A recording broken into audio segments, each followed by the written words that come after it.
ആ കുട്ടിക്ക് ഊഞ്ഞാലൊക്കെ ഇട്ട് കൊടുത്തൂലേ, അത് നന്നായിട്ടോ. പിന്നെ അപ്പൂ പാട്ടില്ല, തക്കിളി കുട്ടി നേരെ പിടിച്ചിരുന്നോട്ടോ. ഒന്നേ ഒന്നേമ്പോ ഓമനയായി വളർന്നുണ്ണി, രണ്ടേ രണ്ടേമ്പോ രണ്ടിലം പൂക്കു വളർന്നുണ്ണി, മൂന്നേ മൂന്നേമ്പോ മുലയുണ്ട് പൂതനെ കൊന്നാനുണ്ണി, നാലേ നാലേമ്പോ നാരായണനെന്നു പേരുണ്ണിക്ക്. എന്താ അമ്മാവാ, ഞാൻ ഈ കനകനോട് ഞാൻ പറഞ്ഞു ഇത് ഇവിടെ കെട്ടരുത് അവളതിന്ന് ഇറങ്ങൂലെന്ന് ഞാൻ പറഞ്ഞില്ലേ. എന്നെ ക്ലീറ്റസ് ഓണല്ലേ, ഓണത്തിന് 2 ദിവസം ആടും, അത് കഴിഞ്ഞ് അയച്ചു വെച്ചാ പിന്നെ അവൾ എവിടെ കയറിക്കാനാ? അമ്മാവാ, ഇത് അപകടമാണിത്. പിന്നെ എന്നിട്ട് നാട്ടിലാരും ഊഞ്ഞാലിട്ട് ആടണമെന്നല്ലോ. ഞാൻ എന്റെ ചെറുപ്പത്തിൽ ഒരുപാട് ഊഞ്ഞാലാടി, എപ്പോഴും 2 കല്ല് നിൽക്കില്ല. തക്കളെ മോള് പോ മക്കളെ.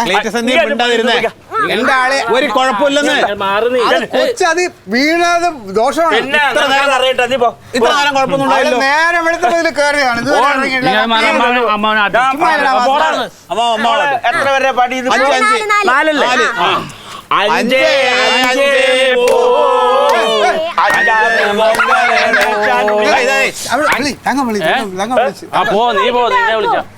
ഭക്ഷണം കഴിക്കാം.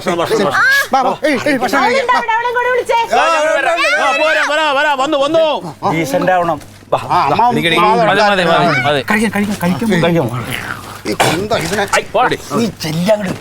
ഞാൻ പറഞ്ഞു അതിനെ നല്ലൊരു ദിവസമായിട്ടെങ്കിലും മിണ്ടായിട്ടാ ക്ലീറ്റസേ. ഒന്നിങ്ങോട്ട് വരുവോ? കുട്ടികളെ ഒരു കാര്യം പറഞ്ഞു കൊടുക്കും, പിന്നെ നമ്മളത് ചെയ്തു കൊടുക്കണ്ടോ? അങ്ങനെ കുട്ടികളെ പറയണ എല്ലാ താളത്തിനും ഓണത്തിന്റെ സംഭവല്ലേ, ഓണായതുകൊണ്ടല്ലേ. എന്താണ് ഓണായതുകൊണ്ടല്ലേ എന്റെ ആളെയാ ഇതൊക്കെ ആവശ്യമില്ലാത്ത ദുർവാശിയാ. ഒരു ദുർവാശിയില്ല. അതെ, ദുർവാശി മൂട് കഴിഞ്ഞിട്ട് അപ്പൊ ഒന്നും ചെയ്യണ്ട, അപ്പൊ മര്യാദക്ക് ഇരുന്നാ മതി. എന്തോന്ന് ക്ലീറ്റസേ, നീ നല്ലൊരു ദിവസമായിട്ട് ഇങ്ങനെ ചുമ്മാ കിടന്ന് വളവളവളാന്ന് പറഞ്ഞു. ആ ഊഞ്ഞാലിട്ട് കൊടുത്താണ് പ്രശ്നം. എന്താണ് കുഴപ്പം? ഓണല്ലേ. ഞാനേ ഒരു കാര്യമില്ലാതെ ഒന്നും സംസാരിക്കില്ലെന്ന് അമ്മയ്ക്ക് അറിയാലോ. ഇന്നലെ അളിയനോട് ഞാൻ പറഞ്ഞാണ് ആവശ്യമില്ലാത്ത പരിപാടിക്ക് പോണ്ട. ആ കുന്ത്രണ്ട് ഇവിടെ കെട്ടേണ്ട കാര്യമുണ്ട് അമ്മ. അല്ല, അതിപ്പോ എന്തോ സംഭവിച്ചത്? എന്റെ അമ്മ, അത് ഭയങ്കര അപകടമാണെന്നേ. ആ കുന്തത്തിൽ നിന്ന് എങ്ങാനും താഴെ വീണാ എന്ത് ചെയ്യും? താഴെ വീണാലല്ലേ, വീഴില്ലല്ലോ. എങ്ങനെ വീണത്? പറഞ്ഞ എങ്ങനെയാ വീണ് കഴിഞ്ഞിട്ട് വല്ലതും പറഞ്ഞിട്ട് കാര്യമുണ്ടോ? നിനക്കെന്താ ഊഞ്ഞാലിത്ര വൈരാഗ്യം? ഞാൻ പറഞ്ഞ കാര്യമുണ്ട് വാസലെ, നിനക്കറിയാമോ? എനിക്ക് അനുഭവമുണ്ട്. എന്റെ പാലാല ഒരു കൊച്ചപ്പച്ചന്റെ ഇപ്പോഴും കിടക്കുകയാണ് ഊഞ്ഞാലിൽ നിന്ന് വീണിട്ട് നെട്ടല്ലോ പൊങ്ങാതെ. ഒരു മൊയില് ചക്ക വീണ് ചത്തുന്ന് എഴുതി എല്ലാ മൊയിലും ചാവില്ല. ഞാനും ചെറുപ്പത്തിലെ കുറെ ഊഞ്ഞാലാടി തന്നെ ഇപ്പോഴും ജീവിച്ചിരിക്കില്ലേ. ഇതാ എന്റെ അവിൽത്താറ് അളിയൻ. ഈ തങ്കും കനകനും കുട്ടികളായിരിക്കുമ്പോ ലീവിന് വന്നു കഴിഞ്ഞാൽ ഊഞ്ഞാലിരുത്തിയുടെ ഒരു ആട്ടലുണ്ട് ഇങ്ങനെ നല്ല രസമായിട്ട്. നീ ഒരു അക്ഷരം മിണ്ടി പോകരുത്. നീ ഒറ്റ എഴുത്തനാണ് ഈ പിള്ളേരെ ഇങ്ങനെ വഷളാക്കുന്നത്. നാൾക്ക് ഇങ്ങോട്ട് കയറി വന്ന് ഞാൻ അപ്പോഴും പറഞ്ഞ അമ്മനോട് വേണ്ടത് പറഞ്ഞ കേക്കണ്ട അമ്മ. കഴിഞ്ഞ ഓണം അമ്മ ഇതുപോലെ ചളവാക്കി. ഞാൻ തരുന്നുണ്ട്. എനിക്ക് എല്ലാരും കൂടി ഇരിക്കുമ്പോ വിളമ്പിയാ മതി. അതെ, അച്ചാറാണ് ആദ്യം വിളമ്പണ്ട. അതെടുക്ക്.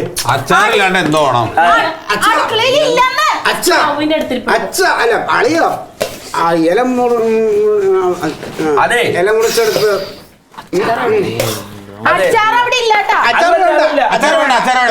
അത് പറ്റില്ല. നിനക്ക് അച്ചാറില്ലാണ്ട് ചോറിനെ പറ്റില്ല, അച്ചാറ് വേണം. അച്ചാറില്ലാതെ ഇന്നത്തേക്ക് കഴിക്കുക. ഓണത്തിന് അച്ചാറ് വേണം. അങ്ങനെയാണെങ്കിൽ അമ്മാവൻ പോയിട്ട് അടുത്ത ഓണത്തിന് ഈ ഓണത്തിന് ഈ വീട്ടിൽ അച്ചാറില്ല. എന്തേ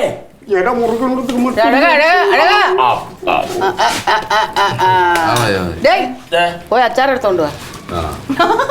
എടാ പോയ അച്ചാറെടുത്തോണ്ട് വരാ.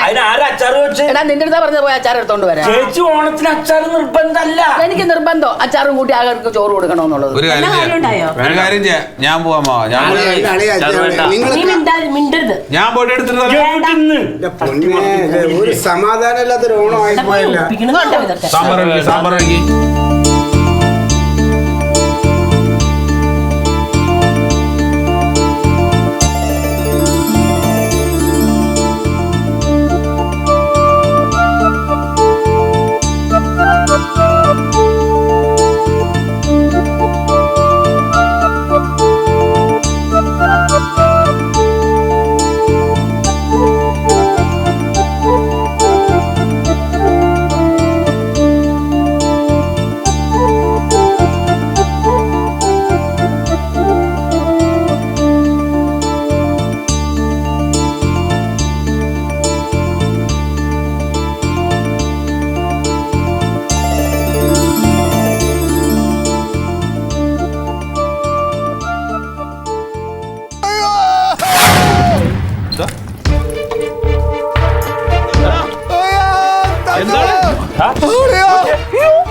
അമ്മ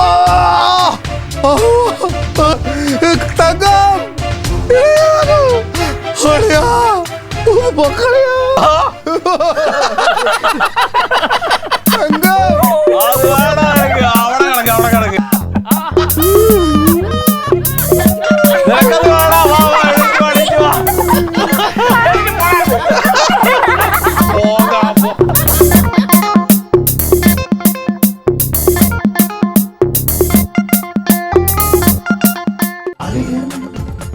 versus alien.